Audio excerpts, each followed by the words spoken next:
4 choses à faire pour grandir spirituellement. Il est de la responsabilité du chrétien de créer du temps pour être exposé à la parole de Dieu. Plus on s'expose à la parole de Dieu, c'est plus on a donne la possibilité de nous transformer et de provoquer la croissance en nous. Le chrétien a la responsabilité de lire la parole de Dieu régulièrement, le matin, le soir. Il a la responsabilité de méditer la parole, de mémoriser la parole, de pratiquer la parole. C'est la responsabilité du chrétien vis-à-vis de la parole de Dieu. Donc c'est une responsabilité, c'est une obligation pour le chrétien s'il veut grandir spirituellement. Parce que la parole, elle a plusieurs vertus et je vais en mentionner uniquement 3, rapidement et brièvement. La première vertu de la parole, elle a un effet, elle est un agent révélateur. La parole révèle qui est Dieu. Dieu révèle sa volonté, il révèle ses plans, il révèle sa vision pour du monde et pour nous à travers sa parole. Donc, nous avons l'obligation, je l'ai dit, nous avons l'obligation de chercher à connaître les plans de Dieu, de chercher à connaître la volonté de Dieu, de chercher à connaître la vision de Dieu pour nous et pour le monde. C'est notre responsabilité. Et Dieu nous révèle ses plans, il nous révèle sa volonté à travers la parole, comme il a dit par exemple dans Jérémie chapitre 29, dans le verset 11. Car je connais les projets que j'ai sur vous, dit l'Éternel, projets de paix et non de malheur, afin de vous donner un avenir et de l'espérance. Il a des projets pour ses enfants, donc il revient à ses enfants de chercher à connaître les projets de Dieu pour eux, les projets, la volonté de Dieu pour eux. Donc Dieu révèle sa volonté, il révèle ses intentions à travers la Bible. Il fait ça. Donc, dans la parole de Dieu, nous trouvons bien, la volonté de Dieu. Plus on connaît quelqu'un, mieux on peut le servir, mieux on peut vivre avec lui, mieux on peut être intime avec lui. Donc, au premier instant d'une relation amoureuse, les deux partenaires cherchent à se connaître. Quels sont les défauts, les qualités, ce qu'aime l'autre partenaire, etc., etc. Donc, au premier instant, on cherche à se connaître. Donc, cette connaissance va amener à un approfondissement de la relation. Donc, normalement, il est important à ce que le chrétien connaisse qui il sert. C'est fondamental, c'est obligatoire que nous connaissions Dieu à travers sa parole. La deuxième chose, c'est que la parole, c'est une nourriture. Donc, je n'ai pas besoin d'étaler sur les vertus de la nourriture pour le corps humain.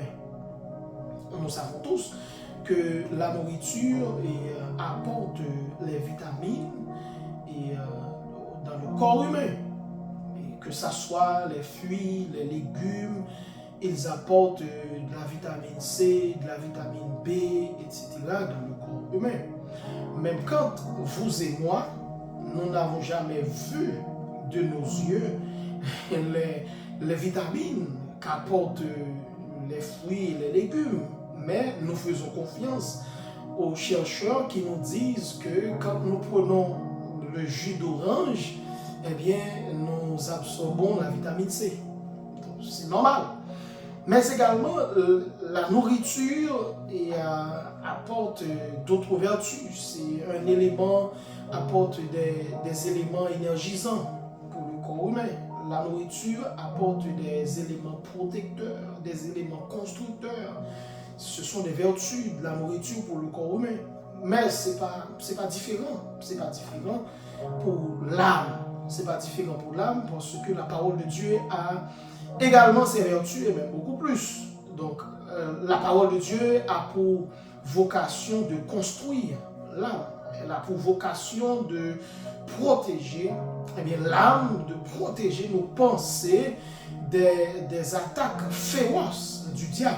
Parce que le diable attaque nos pensées. Et la parole de Dieu, elle est là pour construire une carapace autour de nos pensées. Et comme ça, empêcher à l'ennemi de nous attaquer. La parole de Dieu a la vertu de construire l'âme de l'être humain.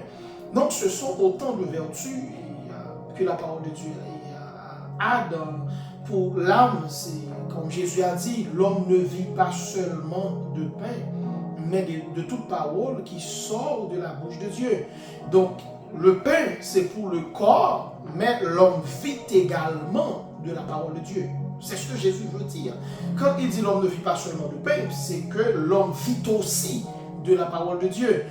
Donc si on omet de lire la parole, d'être en contact avec la parole, eh bien la parole ne va pas pouvoir faire son chemin à travers notre vie.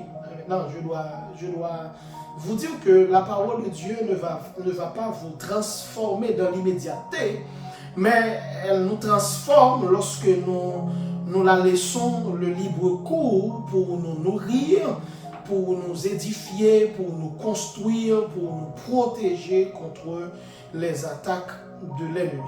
Et la troisième chose en ce qui concerne la parole de Dieu est un agent transformateur. Avec la rentrée du péché dans le monde, l'homme a connu un bouleversement. L'être humain a connu un bouleversement au point que le péché a écorché l'image de Dieu en nous. Donc la parole de Dieu, elle est là pour nous transformer, pour rétablir l'image de Dieu en nous. La parole de Dieu, elle est là pour redorer l'image de Dieu en nous et permettre à ce que nos pensées soient renouvelées, notre intelligence soit renouvelée et que nous menions une vie qui soit conforme à la volonté de Dieu. Donc, rappelez-vous, la parole est un agent révélateur, elle est une nourriture pour l'âme et elle est un agent transformateur.